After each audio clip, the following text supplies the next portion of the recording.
Mayong buntag sa tanan. So dito maglangan dirita sa John chapter 12 verse 36. And then akong basahon lang diri sa verse 36, lingkod lang mo. John chapter 12 verse 36. While ye have light, believe in the light, that ye may be the children of light. These things spake Jesus, and departed, and did hid himself from them. Maghambot ta, amahan nga langit nun, salamat Lord sa kabuntagon. Salamat sa imong grasya gyud nga nag-sustain diri kanamo, Ginoo. We pray Lord nga ikaw makahimong angayan kanamo karon sa paminaw sa imong pulong. Please cleanse us Lord God, pinaagi gid sa balaang dugo ni Jesucristo. Nga mahimo kaming angayan karon sa pagpaminaw, sa sabot sa imong pulong, Ginoo, nga pinaagi sa Holy Spirit nga mag-guide po diri kanamo. And I pray Lord nga ikaw makahimo na kong angayan karon sa pagwali sa imong pulong. And then akong giampo po Lord nga dili akong kaugalingon nga kaalam kay balo ang maoy mawali karon ug dili akong emotion, Ginoo, ang magpalabi. Kundi ay imong pulong Lord nga maoy mawali gid karon kabuntagon, Ginoo. And I pray nga ikaw imo na mong angayan gyud karon sa pagkat-on sa imong pulong. Kay dili gid kami takos, Ginoo, but pinaagi ra gyud sa imong grasya ug kaluoy nga kami naa-diri sa imong simbahan Lord aron sa pag-worship diha kanimo sa imong balay Lord. And I pray sa mga pag-ampo pod nga dili amo ang kabubuton may matuman kundi imo ang kabubuton gid, Ginoo. And tabangi kami nga magkinabuhi nga uyon da sa imong kabubuton and among pagsalig na ara gyud diha kanimo, Ginoo. Nang tanan nga unbelief diri kanamo nga ma-wash out gyud nga among pagsalig wala sa mong kaugalingon kundi naara gyud diha kanimo, Ginoo. And among giampo pasalamatan ang kaluwasan nga gihatag gyud diri kanamo nga dili gyud kami angayan nga makaangkon but ikaw nakahatag og kaluwasan diri gihapon kanamo Lord. Kami makasala nga ikaw gyapon wala ka nagpapugong nagpanuko sa paghatag sa imong gugma diri kanamo, Ginoo. Amo ito gyanda tanan kanimo karong kabuntagon sa Kristo Jesus nga mabugtong manluwas. Amen. Diri sa John chapter 12 verse 36, giingon diri nga samtang naa pa ang light nga which is Jesus Christ, nga makuha na to diri nga sa kani nga time ni sulti si Jesus Christ diri nga naa pa siya bodily. So kita naa ang light nato karon nga pinaagi sa pagtuo nga atong gi-receive si Jesus Christ. And then pasalamat sila ani nga time nga ang light mismo ni ari gid sa kalibutan nga face to face nakita gid nila ang light nga mao si Jesus Christ. Pero ang nakapait lang is nganong naa gyapon unbelief sa ilang kasing-kasing. Nganong ilang gipili gihapon ang unbelief or dili pagtuo ni Kristo nga nakita nila nga si Kristo man gyud ni nga ang pagtan-aw nila kang Kristo is kuan lang ordinaryo lang nga pagkatao. Nganong sa ilang panan-aw nga si Jesus Christ usa lang ka tawo nga isusama diri kanamo nga nabuhi siya, nagpuyo siya dito sa Galilee nga pinakapobre nga syudad. Unya napuyo pagid siya sa usa ka lugar nga Nazareth nga ang mga tawo purdoy jud. Naagid siya sa kanang mubo gid ba nga ranggo sa kinabuhi. Mao na ang ilang unbelief is mao gyud nagpugong sa ilang kasing-kasing, sa ilang mga mata nga dili sila motuo ni Kristo, nga bisan nakakita na sila mga milagro sa verse 37 ato makita diri. But though he had done so many, dili gamay ha, so many gyud miracles before them, nga makita gid nila sa ilang mga mata nga si Kristo nagbuhat og milagro. Pero ang ilang giingon diri, yet they believe not on him. So akong title ni is unbelief. Nganong naay gyapon unbelief kita karon sila sa una, nganong naay gyapon unbelief sa ilang kasing-kasing gyapon. Kay kung naatay believe diha sa Ginoo, maka-find tag rest diha sa Ginoo, dili ta magsalig sa atong kaugalingon. Unya ang atong pagsalig matag adlaw ba, unsa nga freedom ang atong makuha, ang kalinaw nga dili mahatag sa kalibutan. Kay kung magsalig ta sa atong kaugalingon, unsa ang kanina ko pag sold, no? unsa ka ang akong buhaton, kinsa kaha ang akong tawagan, kinsa kaha ang akong saligan sa akong kinabuhi. Kung naatay pagtuo diha sa Ginoo, ang freedom na to sa atong unahuna. Unsa kanindot nga mag-ingon ka nga ang pagsalig nako naa sa Ginoo. Wala sa akong kaugalingon. Na ako'y problema, na ako'y mga challenges sa akong kinabuhi nga dili nako mauna-una unsaon pag-solve, pero pinaagi sa kamot sa Ginoo, pinaagi sa pamaagi sa Ginoo, masulbad ang tanan. Ang kalinaw nga imong makuha, pero kani nga time, kani sila nakakita sila sa milagro. Miracles pagyud ang ilang nakitaan, pero they believe not. Mao na point number 1, ang unbelief nga naa nila ilang kabubuton nga wala sila ning tuo. Number 1, they did not believe. Nakakita lagi mi sa milagro sa nga gibuhat ni Jesus Christ ani nga time, pero dili mi motuo gyapon niya. Nga naman, kay ang ilang kabubuton di mi motuo. Di lang mi motuo. Nga naman, because ilang gipili ang ilang kabubuton. Pareha sa katong mga churches ba nga giwali ni pastor, naa sila decision nga pwede sila mutuo sa Ginoo ani nga time. Sa katong mga churches, naay mga option nga gipanghatag sa Ginoo, nakabuhat tinuod sila mga nindot, pero ning choose man sila the other way. Naay mga pakapin ba? Kani nga time, gitagaan sila sa Ginoo og mga senyales, mga miracles, pero they choose not to believe. Because of their unbelief, ning choose sila nga dili sila motuo.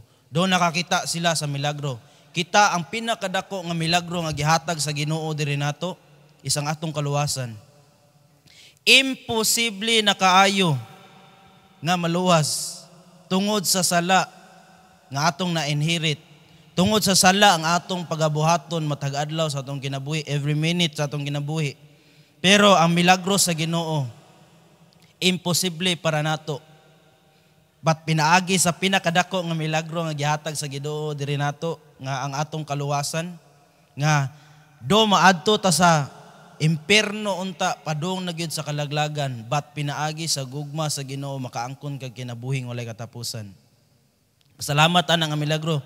Pero sa atong pang-adlaw-adlaw nga kinabuhi, ngano makita gyapon ang unbelief? Because we choose not to believe. They did not believe because ang ilang kabubuton, ang ilang ganahan is dili lang gid mo believe. They say miracles, pero ang ilang una-una negative na mandaan. Nakabuhat lagi na siya milagro lagi, pero tanawa among sitwasyon. Tanawa among kahimtang sa among kinabuhi. Milagro pa ba ni? Kailangan pa ba may mutuo ni Kristo para ma-solve ni? Oo. Dapat mutuo ka ni Kristo kay para ma-solved na ang imong problema nga imong giatubang karon. 38, nganong wala gid sila nituo ni Kristo para ma-fulfill pod ang prophecy sa Ginoo. Prophecy sa mga propeta, that the saying of Isaiah the prophet might be fulfilled. Para ma-fulfill ang giingon sa propeta sa Ginoo, which he spake, Lord, who hath believed our report, and to whom hath the arm of the Lord been revealed. Tungod sa giingon sa propeta, para ma-fulfill ang prophecy, mao na wala sila ni tuo. Because ni choose sila, kay kabalo ang Ginoo, nga dili gid sila motuo. Mao na sa point number 2, they could not believe. Number 1, they did not believe. Sila pinaagi silang kabubuton og na-prove gyud sa point number 2 nga dili gyud sila motuo. Para ma-fulfill gihapon ang giingon sa propeta og kabalo ang Ginoo sa maabot nga panahon nga mo-harden gyud ang kasing-kasing sa mga tao. Nga naman, giingon sa verse number 39, therefore they could not believe because that Isaiah said again. He hath blinded their eyes and hardened their heart, that they should not see with their eyes, nor understand with their heart, and be converted, and I should heal them. Imbis nagtinguha unta ang Ginoo nga ayuhon sila, pero giprophesy na mandaan nga ang kaning kalibutan na dili gid padong sa pagkamaayo, padong gid sa kalaglagan ning kalibutan na. Pero ang atong gugma nga do gipakita nato sa Ginoo og miracle sa atong kinabuhi. Ang atong gugma naa gyapon aning kalibutan na. Nga muingon unta ang Ginoo, ihil na tamo, pero inyo man gi-choose ang pagka-blind. Inyo gi-choose ang dili pagtuo diri nako. Ang unbelief sa inyong kasing-kasing mao inyong gipatigbabaw sa inyong kasing-kasing.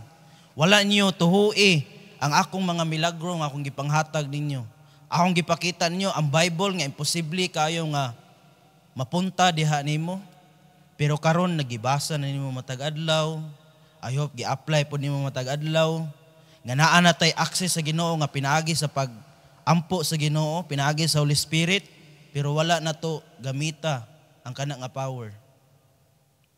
Ang atong gigamit hinuon ang atong unbelief, di ta mo ampo, di ta mo basa sa pulong sa Ginoo because simple, wa ta ning believe sa Ginoo. They did not believe and they could not believe. Mao nagiingon sa verse 35 ato makuan diri.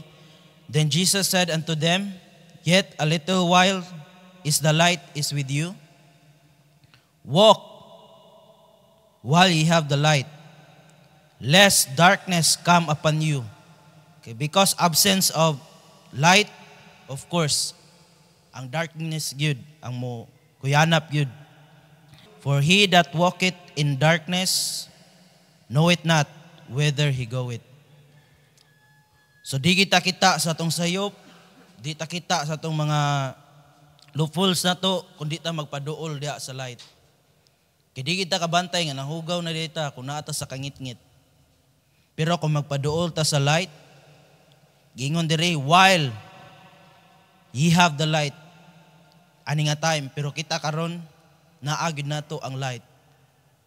Nga instead, muadto ta sa uban para makabaton pod sila og light, nga atong i-share ang atong light, aton noon gitapigan ang light. Nga gihid na to under, instead ipakita unta nato sa mga tao ang atong light ba nga mao si Kristo. Pero ang atong light murag lit unsa lang L na lang ko unsa man gamay na jud kayo dili na gid makita. So share your light, ipakita sa mga tao, dapat light nga dili suksok na to sa kilid, kundi ipakita ginato nila ang light. While naa pa ang light, ani nga time nila, kita nagdaladala na gid ta sa light. Nga makita ba ka sa mga tao ang atong light gasiga pa ba na? Or ang light nimo basin mo ra na nagkaupuso na or basin wala pa gay light. Mana pero sa third day man ron, dako nga possibility siguro, pero di ta kakuan. So, give a doubt jud no. Pero gingon diri, naa man tay light nga atong i-share nila. Dili na to i-share ang atong kaugalingon kay darkness ta.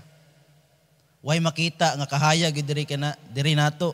Pero kung daladala nato si Kristo rito sa mga katawhan, makita gid nila ang light. Kung ipaalaw na to ang light nga mosiga gid sa atong kinabuhi. Verse 41. These things said Isaiah when he saw his glory and speak of him. Ngano man ilang gi-choose ang unbelief, nganong they could not believe and they did not believe because verse 42. Nevertheless, among the chief rulers also many believe on him. Daghan ang ningtuo sa miracles. Pero nganong they did not believe o they could not believe, but because of the Pharisees, they did not confess him. Ningtuo sila, pero wala sila kunuhay ningtuo. Ragana ba, nagpatakuban sila ba? ning tuo sila ni Kristo sa ilang kaugalingon lang nga ilang sila ang nakabawra ba. Pero nganong makita sa mga tao nga wala man gyud siguro siya ning tuo. Di man makita, wala man siya ning confess nga ning tuo siya. Ngano man. But because of the Pharisees, they did not confess him, lest they should be put out of the synagogue. Because man God sa isulti sa tao diri nako. Unsa nila isulti sa mga dagkong ranggo aning kalibutan na. Unsa nila isulti sa akong mga kaliwatan. Unsa nila isulti sa mga tao sa akong palibot nga nintuo ko ni Kristo. Tuo man ka ng Bible ni noon. Bili-bili bang hinoon ka ng Bible ni noon. Nag-Bible namang hinoon ka. Makuha mo ba? Nga because sa kahadlok nila. Nituo sila sa ilang deep inside nila. Kita pud kaha no? Deep inside nila, nituo gid sila ni Kristo kay nakakita sila sa miracle. Pero ang makita sa mga tao nila, wa sila nituo. Di sila katuo. Nga naman, wala nila gi-confess because nahadlok sila sa mga tao sa ilang palibot. Nga i-reject sila, nga dili sila dawaton tungod kay nituo sila ni Kristo, ni confess sila, ni proclaim sila nga si Kristo mao ang Ginoo. Nahadlok sila. Nga itakwil sila sa synagogue. Kita sa atong kaugalingon na pod, atong ikuan na pod atong kaugalingon. Nakita ba ka sa mga tao nga ni-believe ka ni Kristo? Sa pagkinabuhi nimo, ni-confess lagi ka nga believer ka, pero ang pangutana, ang imong kinabuhi, nakita ba nila nga nintuo ka ni Kristo? Nga makaingon po sila, naa gini siya Ginoo da. Or basin, makita nila, murugwa, magsiguro siya Ginoo siguro. Because sa attitude, dili Kristohanon nga attitude, why Baptist distinctive? Nga naman, di kin makita si Kristo sa itong kinabuhi. May lang ang baba mo ingon o Kristohanon, pero ang binuhatan, wa nintuo sa Ginoo. Nga naman, nahadlok sila o gi-choose nila. Sa verse 43, for they love the praise of men more than the praise of God. Tungod silang kahadlok nga itakwil sila sa mga tao, tungod silang kahadlok nga mawad-an sila og fame dito sa kalibutan. Nga ma-accept sila dito sa kalibutan. Bahalag dili ko ma-accept sa Ginoo, di ko ma-accept sa mga tao nga nintuo ni Kristo, basta ma-accept lang ko sa kalibutan. Kay malipay man akong unod. They choose the unbelief because they fear and they choose the fame of the world. Muna, Kristohanon, believe dapat ta diha kang Kristo. Believe ta, ngano man, sa verse 44 o verse 45, giingon diha, nganong atong i-believe si Kristo? Because He is a sent Son. Gipadala gid siya, gikan sa Dios Amahan, gipadala siya diri sa kalibutan. Wala siya gipadala diri para mo-condemn diri nato. Gipadala diri si Kristo para sa pag-rescue diri nato. Verse 44, He cried and said, He that believeth on me, believeth not on me, but on Him that sent me. Mo-believe ta ni Kristo, dili na to ipasulabi ang unbelief diri nato, because He is a sent Son gid siya. Nganing trabaho siya, naghugas siya og tiil sa mga disipulo. Ning ani siya, nagpaula siya ang dugo, namatay dito sa cross para pag-rescue diri nato. And he that seeth me, seeth him that sent me. Prove nga si Kristo gipadala gyud, nagikan gyud sa Ginoo. Kadua, believe ta ni Kristo because He is the light. Walay laing light nga gihatag, nga naghatag sa og kahayag aning kalibutana, nga darkened world, nga makita gid nato nga si Kristo gyud mao ang light. Nga naa na pud diri nato, nga hinaot nga makita sa atong kaugalingon pod, makita sa mga katawhan, diri sa atong kaugalingon nga kita nagpa danag pud ta og light nga mao si Kristo. Verse 46, I am come a light into the world, that whosoever believeth on me should not abide in darkness. Pero ngano ang mga Kristohanon ngit-ngit gihapon ang kinabuhi. Wala ning abide sa light, ning abide sa darkness. Lord, dili ko mosalig nimo. Magsalig ko sa akong gagalingon kay kabalo ko unsa akong buhaton. Pero ningon siya diri, darkness na imong kaugalingon. Because there is only one light ra gyud nga mao'y gipadala nga mao si Kristo. Believe ta ni Kristo because He is the Word. Walay laing pulong nga gipadala sa Ginoo nga prove nga si Kristo mao ang pulong gyud. In the beginning was the Word, and the Word was with God, and the Word is God. And the Word was made flesh and dwelt among us. Ninduta na no? Verse 47, and if any man hear my words and believe not, I judge him not. Pasalamat na no? For I came not to judge the world, but to save the world. Unsa kanindot nga niari si Kristo para sa pag-rescue diri nato. Di ta i-judge na ikaw makasala ka, impierno ka. Ikaw wa ka tuman sa kung kabuton, padung ka sa impierno, wala. Niari siya not to judge but to save. Ang iyang pulong nga gikan sa Ginoo, nga siya mismo mao ang pulong nga nahimong flesh, niari siya sa pag-rescue diri nato. Believe ta sa Ginoo because He is the everlasting life. Verse 50, and I know that His commandment is life everlasting.